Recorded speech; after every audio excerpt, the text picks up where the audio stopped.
Pemerintah Indonesia mulai mengevakuasi warga negara Indonesia di Iran secara bertahap. Saat ini, pemerintah menyiapkan gelombang pertama evakuasi terhadap 29 WNI di Iran. Nantinya, WNI kembali ke tanah air menggunakan 3 maskapai komersial dari Baku, Azerbaijan.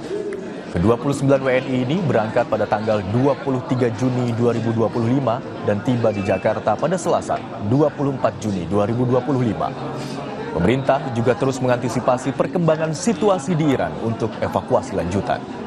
Diharapkan seluruh WNI di Iran sudah dapat dipulangkan pada hari Kamis pekan ini. Sudah, semuanya sudah secure. Insya Allah pada hari Kamis semuanya sudah pulang ke Indonesia. Namun tantangan kita, sebagaimana tadi sudah disampaikan, bahwa banyak warga negara kita yang masih memilih untuk tetap tinggal di Iran. Kami terus menghimbau bahwa potensi eskalasi ke depan sangat tinggi, apalagi pasca serangan Amerika ke 3 instalasi nuklir yang ada di Iran. Untuk mengetahui seperti apa kondisi dan proses evakuasi WNI di Iran, telah bergabung bersama kami melalui saluran Zoom Yudi Wirawidiatma, mahasiswa Tehran University of Medical Sciences. Selamat siang waktu Indonesia, Mas Yudi. Selamat siang. Mas Yudi menjadi salah satu dari sekian banyak WNI yang menjadi target evakuasi dari Iran begitu ya. Mas Yudi sekarang posisinya sedang di mana, Mas? Iya betul. Posisi saya sekarang masih di Baku. Jadi ada hotel sebagai tempat akomodasi untuk para WNI yang ikut evakuasi. Oke, Mas Yudi sekarang posisinya sudah di Baku, berarti di perbatasan begitu, Mas ya. Nah, proses evakuasi dari awal rangkaian yang dilakukan seperti apa, Mas? Mulai Mas Yudi berada di Iran, kemudian saat ini sudah berada di Baku. Jadi proses evakuasinya itu awalnya kita berjalan dari Tehran ke Azerbaijan melalui jalur darat. Ya. Setelah jalur darat kita semua ditampung di akomodasi yang telah disediakan oleh pemerintah. Baru setelah dari akomodasi itu kita menunggu penerbangan untuk diterbangkan ke Indonesia. Seperti itu. Oke, Mas, hari ini dijadwalkan ada gelombang pertama yang tiba di Indonesia, ada 29 WNI. Mas Yudi sendiri menjadi WNI yang akan diberangkatkan ke Indonesia di gelombang keberapa, Mas? Saya kebetulan berada di gelombang kedua yaitu penerbangan hari ini. Masih menunggu berapa jam lagi, Mas, untuk diterbangkan ke Indonesia, Mas? Kurang lebih 10 jam lagi, Pak. Kondisi teman-teman WNI di sana seperti apa saat ini, Mas? Kondisinya alhamdulillah semua baik-baik saja. Tidak ada apa-apa. Ya mungkin agak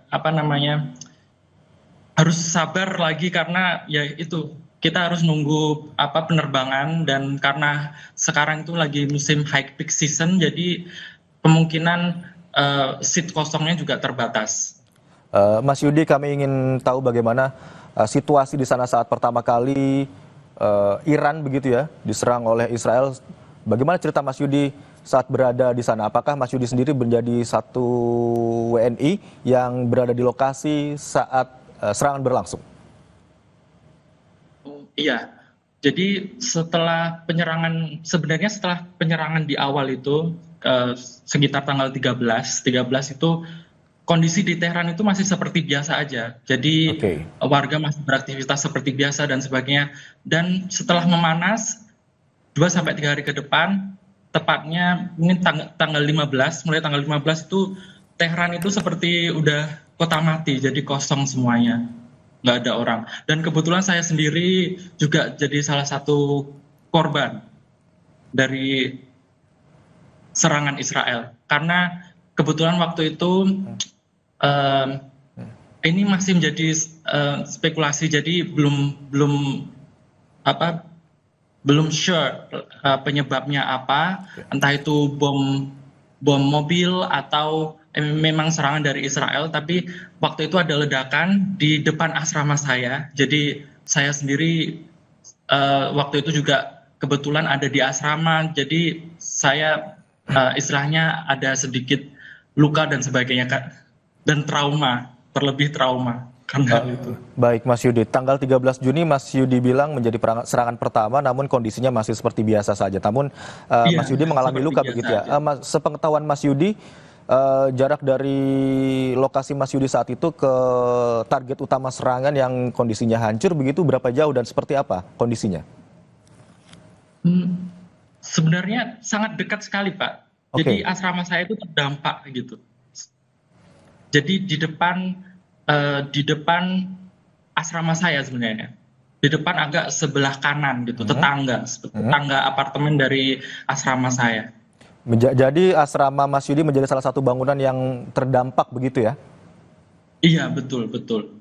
Jadi dari level ground sampai lantai 1 dan 2 itu roboh di bagian depannya yang menghadap ke jalan raya.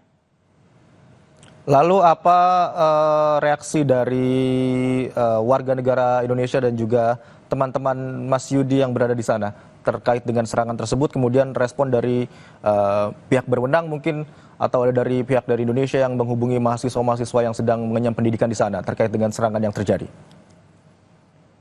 Mungkin yang pertama panik, ada juga rasa takut juga. Terus untuk respon dari pemerintah, pertama untuk dari kampus saya sendiri, ya mungkin terbanyak itu himbauan untuk untuk pergi ke shelter jika ada suatu ledakan atau apa, semuanya itu disuruh untuk mengungsi ke bawah dulu ke shelter. Dan untuk dari pihak KBRI mungkin waktu itu karena masih dalam siaga 1, jadi cuman pihak KBRI hanya memberikan himbauan untuk istilahnya bersiap-siap, terutama untuk menyiapkan runback dan sebagainya, untuk antisipasi jika kondisi semakin memburuk.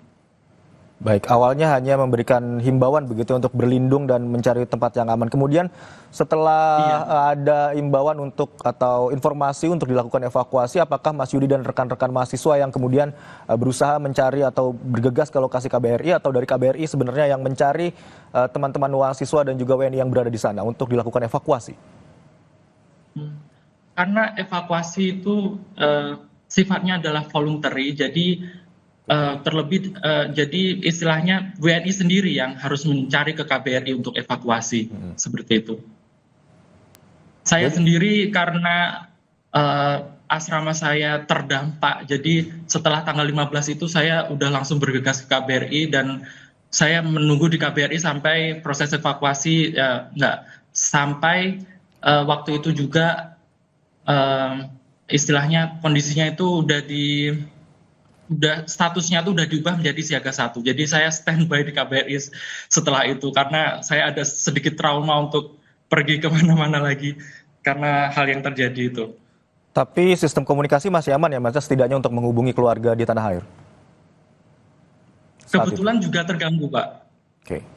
Jadi memang sebenarnya Iran juga kan ada censorship untuk seperti WhatsApp dan sebagainya. Tapi waktu itu WhatsApp sempat dibuka dan masih bisa lancar. Tapi setelah 2-3 hari, akhirnya komunikasi internet internasional itu diputus lagi. Jadi cuman internet itu hanya bisa bekerja untuk server-server lokal atau sosial media lokal di Iran.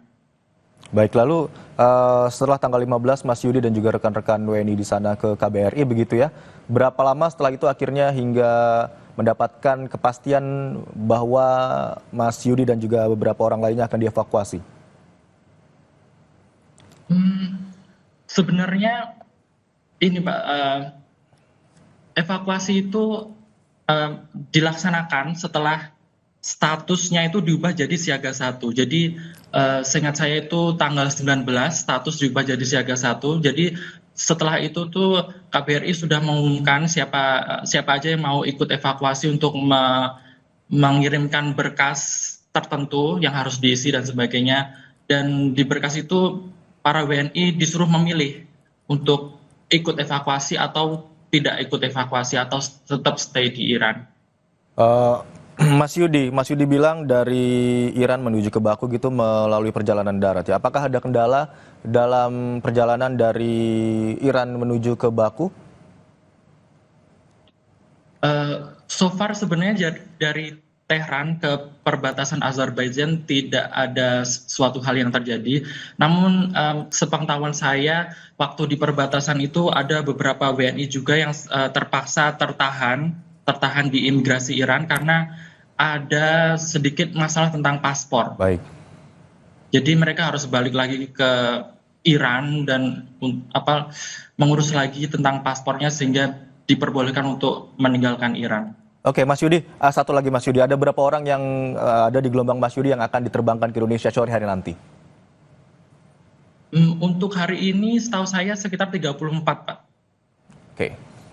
Baik Mas Yudi, terima kasih atas waktunya di Kompas siang hari ini. Tentunya kami di Indonesia semuanya berdoa atas kelancaran evakuasi dari mahasiswa dan juga WNI yang saat ini berada di Baku dan juga di Iran untuk tiba di Indonesia dan keadaan selamat. Terima kasih atas waktunya di Kompas siang hari ini, Mas Yudi. Terima kasih. Terima kasih. Dan informasi usai jeda saudara, seorang bocah perempuan ditemukan tewas di Kabupaten Tulang Bawang, Lampung. Diduga korban diracun dan diperkosa.